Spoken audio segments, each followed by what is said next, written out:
This is our all-in-one grow bag. This is a really cool product because it helps you to keep everything sterile and you can grow your mushrooms either in the bag or in a monotub. This product is designed to give you the best chance of success in growing your mushrooms regardless of how much experience you have. Throughout this video, we're going to cover all the features of the all-in-one bag and why it could be the best option for your grow. We're going to talk about all the terminology used in mycology. And then we're going to talk about all the stages of growing mushrooms, which are inoculation, colonization, and fruiting. And by the end of this video, you'll have all the knowledge you need to grow your own mushrooms.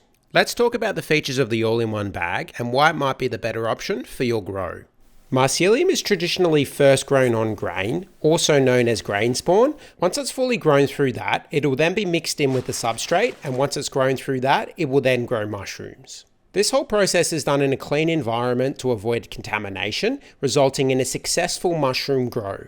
The reason why we grow mycelium on grain first is grain is much more dense than substrate, making it a whole lot easier to colonize. When we mix it into our substrate, we have hundreds of different areas that our mycelium can grow from, also known as inoculation points. From there, our mycelium can grow faster and evenly throughout our substrate.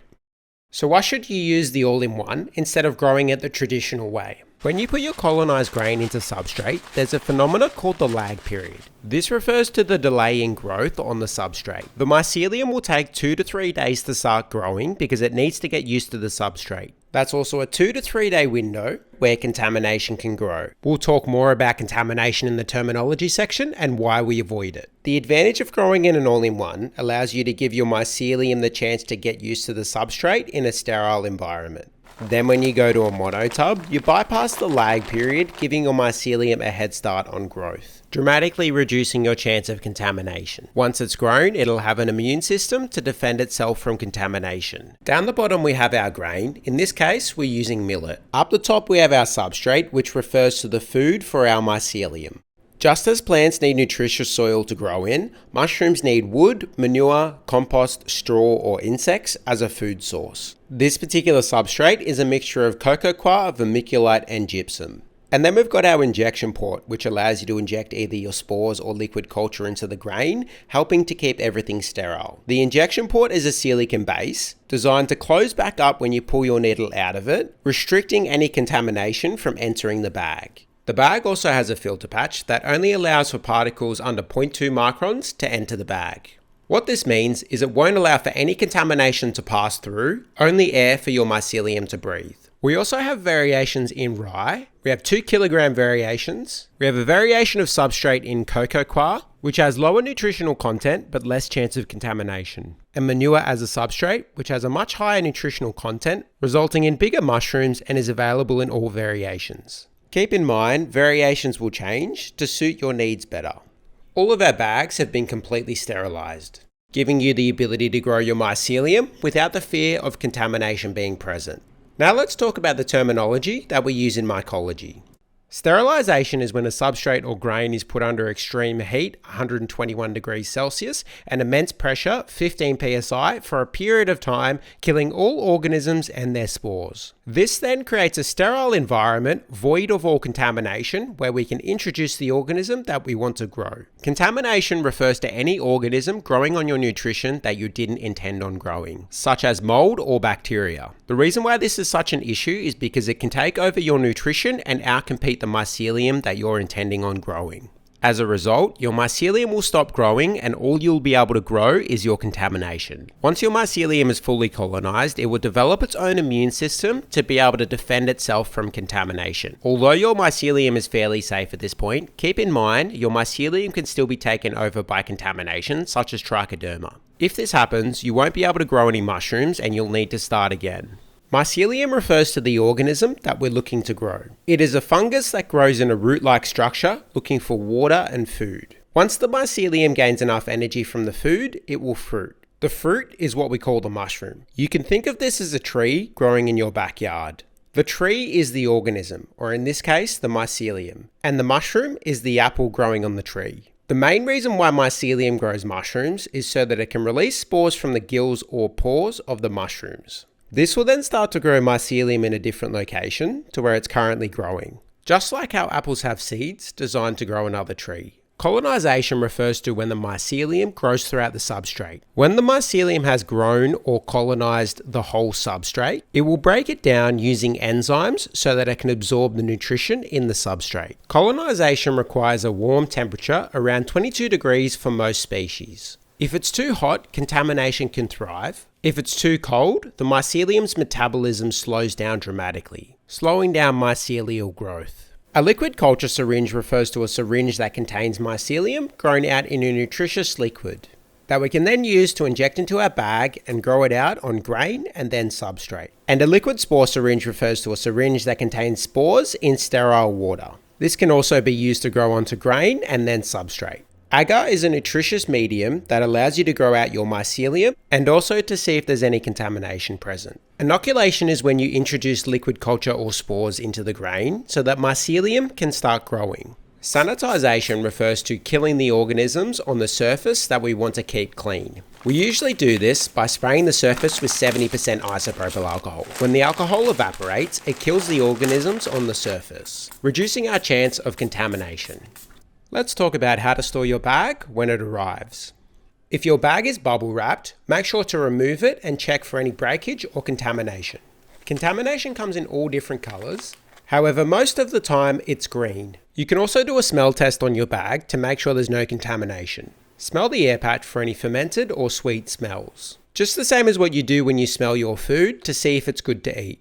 If you find there's any contamination in the bag, let us know straight away with photos of the contamination so we can send you a new one. If your bag has substrate partly mixed in with the grain, it's completely fine. You'll still be able to use it to grow mushrooms. When you first get the bag, you want to unfold it so the top is standing up to create an aerobic environment. Make sure to store it like this until you inoculate the bag. This will decrease the risk of contamination growth.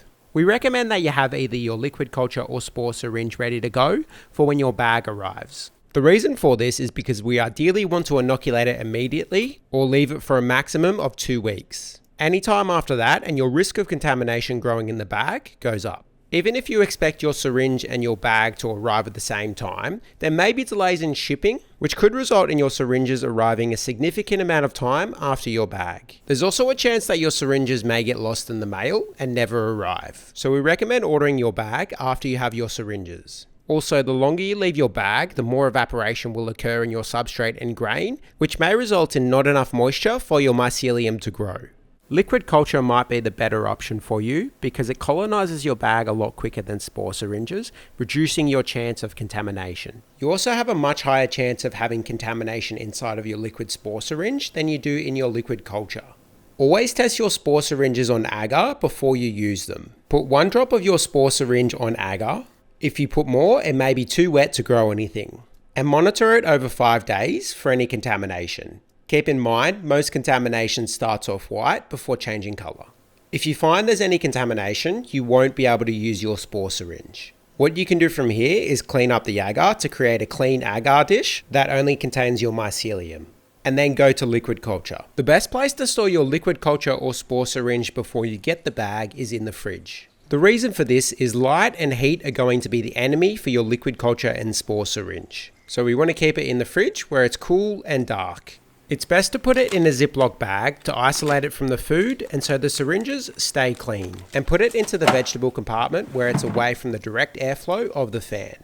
We do not recommend storing your bag in the fridge before you inoculate it. Some people think storing their bag in the fridge reduces their chance of contamination growth. However, because you've got so many different types of food in the fridge, you actually may increase your chance of contamination growth. Putting your bag in the fridge will slow down your mycelium and mushroom growth. The reason for this is because it drops it down to below the ideal temperature for mycelium and mushroom growth. So it's useful after you've colonized your bag to put it in the fridge to delay the mushroom growth, if you're not quite ready to grow your mushrooms. Let's talk about inoculation. It's important to wear a pair of gloves when we inoculate our bag, and it's always a good idea to wear a mask. We don't recommend going from agar to the all-in-one as the substrate's on the top of the bag, and we want to inoculate the grain first. What we need for this is our bag, our liquid culture syringe, an isopropyl alcohol wipe, and a needle. It's important to do this next step in an area of minimal airflow. We recommend having a look at our steel air box, as it will dramatically increase the chance of a clean inoculation, reducing your chance of contamination. If you would like to know more about how a steel air box works, have a look at the video we made on our website in the description of the item. We're going to grab our liquid culture syringe, half undo the cap to get it ready to put the needle on, grab the needle, undo the packet, and put the needle on the syringe as quick as you can. Brand new needles have already been sterilized, so there's no need to flame sterilize them. Once you put the needle on, you need to use it straight away. We're going to give it a good shake so that our liquid culture is evenly distributed throughout our syringe. Then we're going to sanitize our injection port with our isopropyl alcohol wipe. Undo the cap, stick it into the injection port, and inject all of the liquid culture into the bag. And make sure you put the cap back on the syringe, as it's sharp and we don't want anybody handling the garbage to get hurt. If you're going to inoculate 2 bags with the one syringe, we recommend using 2 brand new sterilized needles for this. When you're finished injecting half the syringe into one bag, put the cap back on the needle, half undo the needle from the syringe, open up the new needle, take the old needle off the syringe and put the new one on as quick as you can. And now you're ready to inoculate the second bag.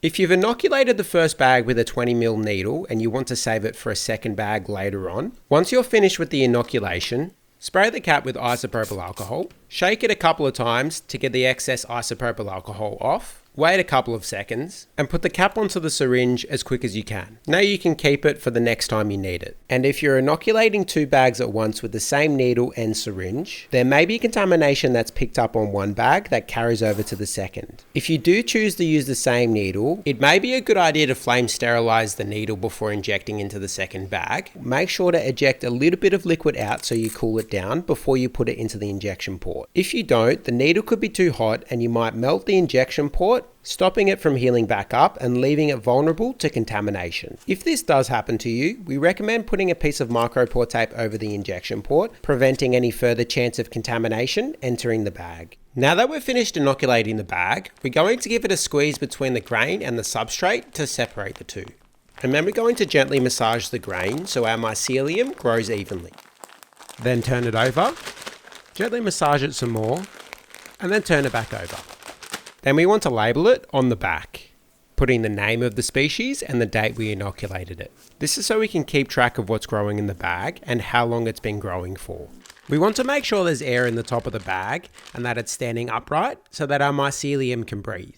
It's important that we don't have any pooling of water down the bottom of the bag, as this will increase the risk of contamination growth. It's completely fine if any of the liquid from the syringes get absorbed by the substrate, because we want it there at some point anyway. And this will also help to prevent it from pooling on the bottom. 10 ml of liquid is the perfect amount to inoculate with. Any more and it will cause pooling on the bottom of the bag. Some people choose to inoculate with 5 ml, which can be fine, although you do risk a lack of complete colonization. All of our bags have been tested with 10 ml syringes. It's important not to put it on a heat mat, otherwise you'll cause an excess amount of moisture to evaporate. It's best to heat up the room to the temperature you need.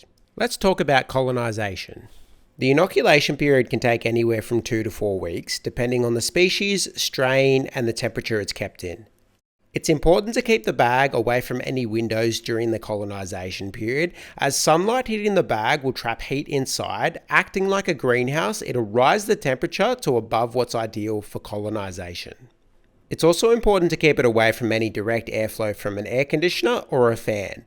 Too much airflow can lead to an excess amount of evaporation, leaving not enough moisture for your mycelium. Just like we do, mycelium breathes in oxygen and exhales carbon dioxide. This is why it's important that our mycelium gets a healthy amount of airflow as it grows.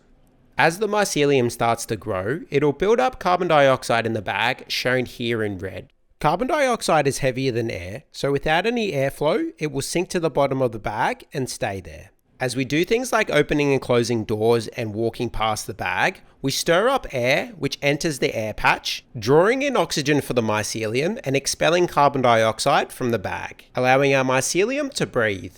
Even though it's dark, it's not a good idea to leave our bags inside of a wardrobe or inside of a tub, even if the lid's off. The reason being is there's no airflow inside, meaning we're going to build up carbon dioxide in the bag, starving our mycelium of oxygen. If it can't breathe, it will die. If you don't have a dark place at home with plenty of airflow, it's more important to prioritize airflow than darkness.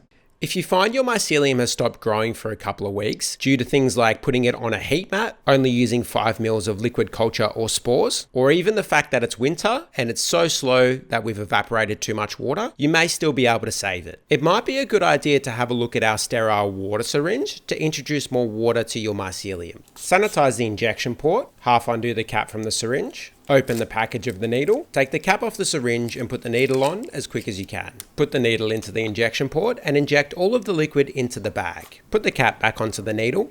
Then we're going to break up the bag. It's important to turn it upside down a couple of times so that we get the water all throughout the substrate. Then we're going to give it a gentle mix, and then you can leave it from here to continue to grow. After you've successfully inoculated your grain, we want to leave it in a dark room at 22 degrees, and then we let it do its thing.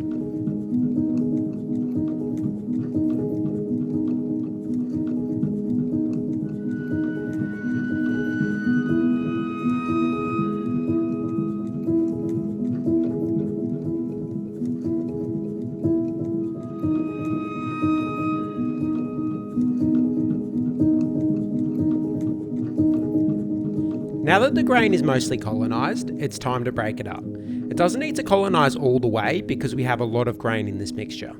So as you can see, there are parts that haven't colonized. That's okay. You'll also notice that the mycelium is growing onto the substrate. That's also okay. We're going to break it up and mix it all together. I found the best way to do this is turn it on its side continuously until our grain is side by side with our substrate. And from there, we're going to mix it all together. And once it's mixed all through, we're going to shake it so that it all goes down to the bottom. Again, we're going to leave it in the same dark room at 22 degrees and let it grow.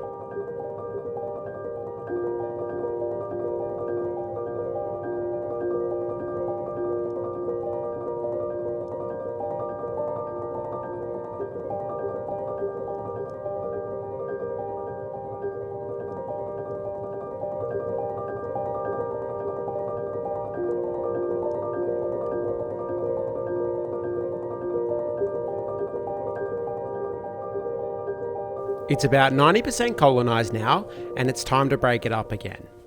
The reason why we break it up again is because there may be parts in the middle that haven't colonized, and we want to make sure they get colonized so that we reduce the risk of contamination. The mycelium has used up most of the moisture in the block at this point, so it is going to be tough, but we need to persist until we break it all up. And then when it's broken all up, we're going to turn it on its side a couple of times, and then gently mix it all together. And then we're going to shake it so that it all falls down to the bottom. And then we let it do its thing.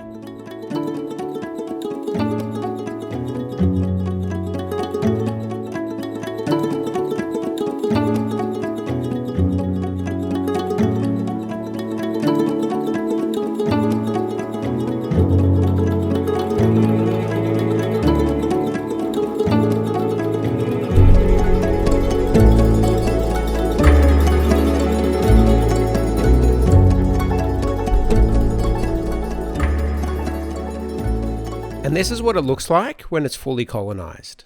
Let's talk about fruiting your mushrooms. When fruiting your mushrooms, it's all about surface area. The more surface area you have, the more mushrooms you'll be able to grow. You can fruit the mushrooms straight from the bag. However, keep in mind, there's not a lot of surface area, so you'll be limited in how many mushrooms you can grow. For the best results, we recommend fruiting from a monotub. The reason for this is monotubs have a larger surface area, which will significantly increase the amount of mushrooms you can grow. If you choose to fruit it from the bag, the first thing you want to do is get some scissors and cut it just below the filter patch. From here, we want to create a situation where we can maintain as much moisture in the bag as possible. To do this, we want to peg it in the middle of the bag. We want to maintain ideal surface conditions to get it to fruit. We want to introduce small droplets to the surface of the mycelium. When they evaporate, it leaches the heat from the substrate, signaling to the mycelium that it's time to fruit. The evaporation also creates humidity in the bag, which tells the mycelium that there's enough moisture in the air to support mushroom growth. Introducing fresh air helps with evaporation and cooling the substrate down. It also introduces oxygen to the mycelium, mimicking the conditions on the surface of the ground. Because the sides of the bags are open, it's going to allow for fresh air exchange, which is going to help us to fruit the mushrooms. And the clothes peg in the middle is going to help to keep the humidity up in the bag. We're going to spray the surface of the mycelium with an atomizer or from a distance from a spray bottle, making sure there's no pooling on the surface. Because there's such a small surface area in the bag, we want to spray it every 1 to 2 hours so that it doesn't dry up until baby mushrooms, also known as pins, start to form. This could take anywhere from 3 to 7 days. Once this happens, we no longer need to keep spraying the bag. And once the mushrooms grow halfway to the peg, we can take the peg off, open the bag, and give them space to grow. If we don't mist our mycelium every 1 to 2 hours, it will dry up, and if it dries up for long enough, it will create a protective layer on top, preventing mushroom growth. If this happens, you can scratch the surface of the mycelium with a clean fork, breaking the protective layer, allowing for mushrooms to grow. Again, from here, we want to spray it every 1 to 2 hours until it starts to pin. To prevent any excess moisture evaporation, we want to keep it away from the direct airflow of a fan or an air conditioner. We also want to keep it away from any windows, as direct sunlight may cause excess evaporation, increase the temperature to beyond what's ideal for fruiting, and creates a higher risk for contamination. Exposing your mycelium to light during the fruiting stage isn't 100% necessary. Light will give your mushrooms a direction to grow in. Without it, it will grow in all different directions. Growing your mushrooms in the dark will make no difference in your mushroom yield. However, because they're growing in all different directions, it will make it slightly harder to harvest. And for some species, the amount of light can change the color of the mushrooms. There's going to be air gaps between the mycelium and the side of the bag, creating a higher amount of humidity. This will cause mushrooms to fruit on the side of the bag where it's hard to get to. In order to prevent this, we're going to put a fruiting band at the top of the bag. This is going to stop mushrooms from fruiting on the side of the bag by cutting off airflow. You can buy a fruiting band from our website, or you can use a rubber band if you have one at home that fits. Because of the small surface area and open sides, it makes it a lot harder to maintain ideal surface conditions, meaning it's going to take a lot more care. Monotubs will be a lot less maintenance and offer a higher mushroom yield. We have 2 types of monotubs you can choose from. We have the inflatable monotub and the max yield bin. If you're first starting out, we recommend using the inflatable monotub. The reason for this is you're still learning and you may make a few mistakes. You won't need to use as much substrate in this monotub, so if you make a mistake, it won't cost you as much. The inflatable monotub requires 2 kilograms of substrate, which is a third of the max yield bin.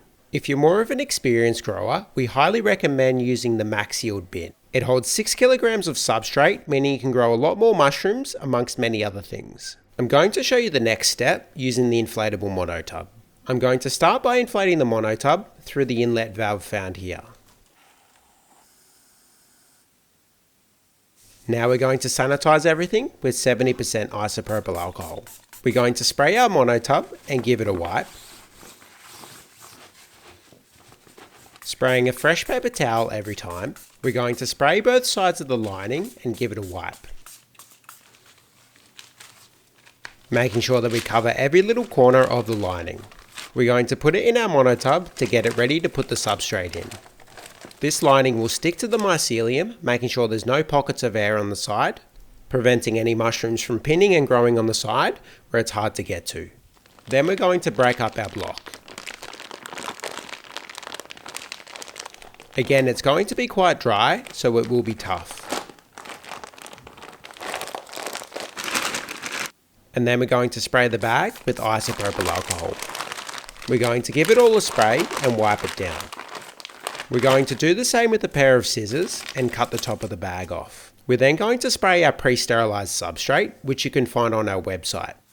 We're going to spray a paper towel, spray the bag, and give the whole thing a wipe. And then we're going to cut the top of the bag. Now we're going to do what's called a lasagna.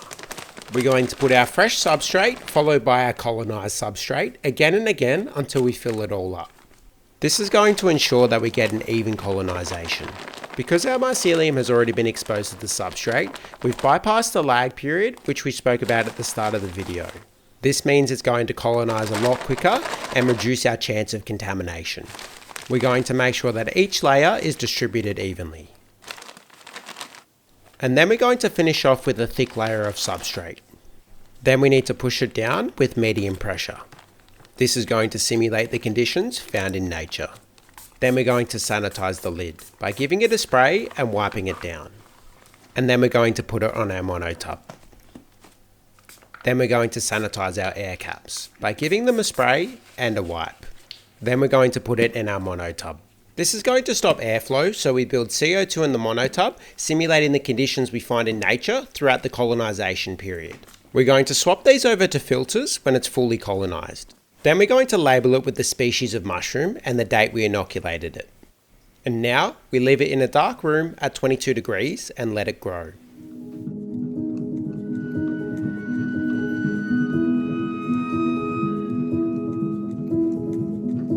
Now that it's fully colonized, we're going to give it a spray with our atomizer.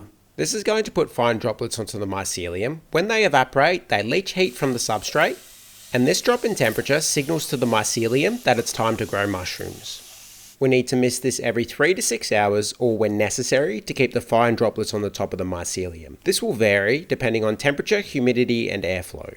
We're going to put the lid back on after we finish misting, and then we're going to change the caps on our monotub to filters. This is going to allow air to flow throughout our monotub, which will help to evaporate the fine droplets on the mycelium, cooling it down and creating a humid environment, which tells the mycelium that there's enough moisture in the air to support mushroom growth. If you don't want the hassle of spraying it every day, we recommend putting a casing layer over the top of the mycelium. This will help to keep the mycelium hydrated and humid, creating the perfect environment to trigger your mushrooms to grow. Keep in mind, you can only put a casing layer on after the substrate is fully colonized. We also recommend using this within the first 2 weeks of purchasing it. We're going to give it a wipe and a spray with isopropyl alcohol, spray and wipe our scissors, cut it open and sanitize our hands, open the lid of the monotub, and put the casing layer on top. We're aiming for a 1 centimeter thick layer. Put the lid back on, and all you need to do is watch your mushrooms grow. That's everything you need to know to grow your own mushrooms at home using the all-in-one grow bag.